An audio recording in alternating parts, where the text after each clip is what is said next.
జల్సా cinema చూసావు కదా, అందులో విలన్ చెప్తాడు, మనకొస్తే కష్టం మన వాళ్ళకొస్తే నరకం అన్నది.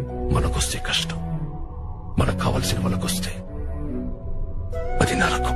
అది జబ్బు వచ్చినోడిని అడుగు, జబ్బు వచ్చినోడు మాట్లాడే పరిస్థితి ఉందంటో వాడు ఫ్యామిలీ ఉన్న అడుగు, అది ఎవడో గాని ఎక్స్పీరియన్స్ అయితేనే చెప్తాడు. సో ఎగ్జాక్ట్లీ నువ్వు అన్నట్టు జబ్బు వచ్చినప్పుడు వాడితో పాటు వాడి ఫ్యామిలీ అన్నది మాత్రం ఘోరంగా ఎఫెక్ట్ అవుతుంది. నేను ఎప్పుడైనా ఎవరన్నా నాకేం సార్ పోతాను, నాకు ఇష్టమైన చేసుకుంటాడు, నేను చెప్తాను నువ్వు పో, తాగు తందనలాడు ఏమన్నా చేసుకో, పోయేటప్పుడు కుటుంబాన్ని భారం అవ్వకూడదు. Basic point. ఇప్పుడు నువ్వు అంటే అబ్బాయిలతో మాట్లాడినా, అరే నువ్వు ఒక మగాడివి, ఏం చేసినా చెప్పినా కుటుంబ బాధ్యత నీ మీద ఉంది. పోయేటప్పుడు రూపాయి మిగిల్చిపోతే ఒకలాగా ఉంటుంది, 10 రూపాయలు అప్పు చేసిపోయాను మీద ఉన్నాడు రా అనుకుంటారు. So if you are a man.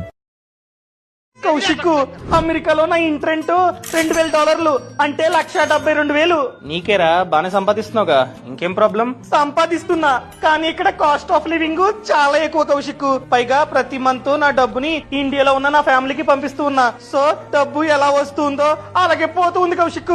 అవును, ఏమైనా సేవ్ చేసావా? చాలా అంటే చాలా తక్కువ సేవ్ చేస్తున్నా. నా మేజర్ ప్రాబ్లం ఏంటంటే ఇక్కడ నాకు ఏదైనా జరిగిందనుకో, ఇండియాలో ఉన్న నా ఫ్యామిలీ సిచ్యువేషన్ ఏంటి, వాళ్ళు రోడ్డు మీద పడతారు. ఎన్నిసార్లు చెప్పాలరా టర్మ్ ఇన్సూరెన్స్ ప్లాన్ ని తీసుకోమని? బై ఎనీ ఛాన్స్ అక్కడ నీకు ఏమైనా జరిగితే కవరేజ్ ఎంత, పెద్ద మొత్తంలో కవరేజ్ ఎంత నీ కుటుంబానికి వెళ్తుంది.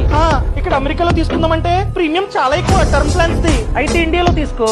ఇండియాలో ప్రీమియం అన్నది వేరే దేశాలతో కంపేర్ చేస్తే చాలా తక్కువ.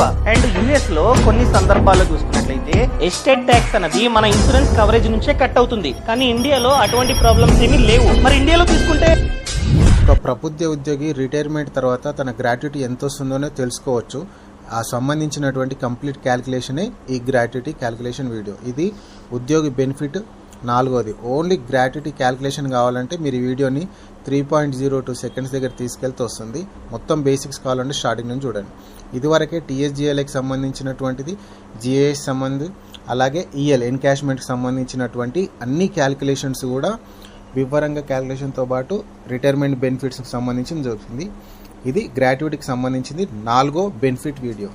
సో ఇది 1972 యాక్ట్ ప్రకారము సిపిఎస్ ఉద్యోగులకు, అలాగే పెన్షనర్స్, ఓల్డ్ పెన్షన్ స్కీమ్ ఉన్నటువంటి ఉద్యోగులకు కూడా వస్తుందన్నమాట.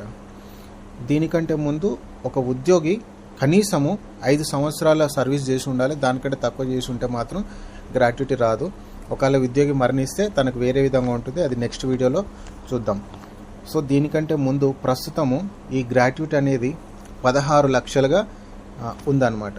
దానికంటే ముందు 12 లక్షలు ఉండే. సో ఇది 2021 వచ్చిన జీవో ప్రకారం 2018 పిఆర్కి సంబంధించింది 16 లక్షలు అనమాట. ఈ 16 లక్షల అమౌంట్ లేదా మీ గ్రాట్యుటీ క్యాలిక్యులేషన్, ఈ రెండిట్లో ఏది తక్కువ అమౌంట్ వస్తే మీకు ఆ అమౌంట్ మాత్రమే ఇస్తారు. సో గ్రాట్యుటీని ఎట్లా క్యాలిక్యులేషన్ చేస్తారనేది కూడా తెలుసుకుందాం. మొత్తం ఇది 3 టైప్స్ ఉంటుంది. ఒకటి రిటైర్మెంట్ది, ఒకటి డెత్ది, ఇంకొకటి యాంటిసిప్టిక్ గ్రాట్యుటీ అని చెప్పేసి మొత్తం 3 రకాలుగా ఉంటుంది. సో ప్రస్తుతం రిటైర్మెంట్ గ్రాట్యుటీ గురించి చెప్పుకుంటున్నాం కాబట్టి ఇది గ్రాట్యుటీ చేసేటప్పుడు ఈ కండిషన్స్ ఉంటాయి, ఇవన్నీ కూడా ఫాలో అవ్వాలి. 6 మంత్స్కి 1 యూనిట్, సంవత్సరానికి 3 యూనిట్స్, హాఫ్ ఇయర్ యూనిట్స్గా వీటిని డివైడ్ చేస్తారనమాట. ఒక మొత్తం 66 మ్యాక్సిమం లిమిట్గా తీసుకుంటారు.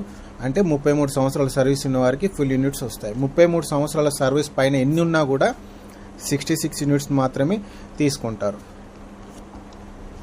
దీనికి 6 మంత్స్ అంటే కరెక్ట్గా ఉండవు కాబట్టి 3 నుంచి 6 మంత్స్ మధ్యలో ఉన్నా కూడా 1 యూనిట్గా తీసుకుంటారు. 9 నుంచి 12 మంత్స్ ఉన్నా కూడా 1 యూనిట్గా తీసుకుంటారు.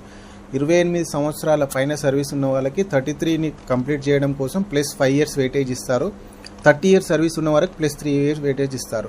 28 సంవత్సరాల కంటే తక్కువ సర్వీస్ ఉన్న వారికి మాత్రం ఈ వెయిటేజ్ అనేది కలపరనమాట. సో గ్రాట్యుటీకి సంబంధించిన formula basic pay plus DA divided by 4 into 66 units.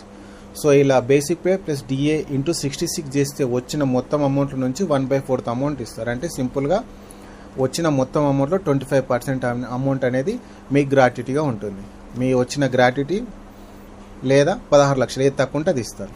ఈ క్యాల్కులేషన్ ఎట్లా చేస్తారో ఒకసారి చూద్దాం. దీనికి సంబంధించినటువంటి మొత్తం ఒక ఎంప్లాయీది సర్వీసు 36 ఇయర్స్ సర్వీస్ 7 మంత్స్ ఉందనుకో, తన బేసిక్ ఇక్కడ 62,400 ఉందనుకుందాం తన రిటైర్మెంట్ టైంలో.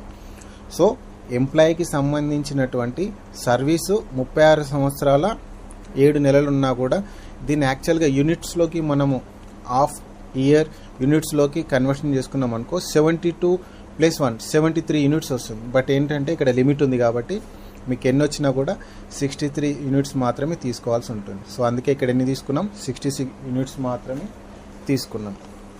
సో 36 ఇంటూ ఇది చేస్తే 73 యూనిట్స్ కాదు కాబట్టి మనం తీసుకుంది ఎంత, 66 యూనిట్స్ని.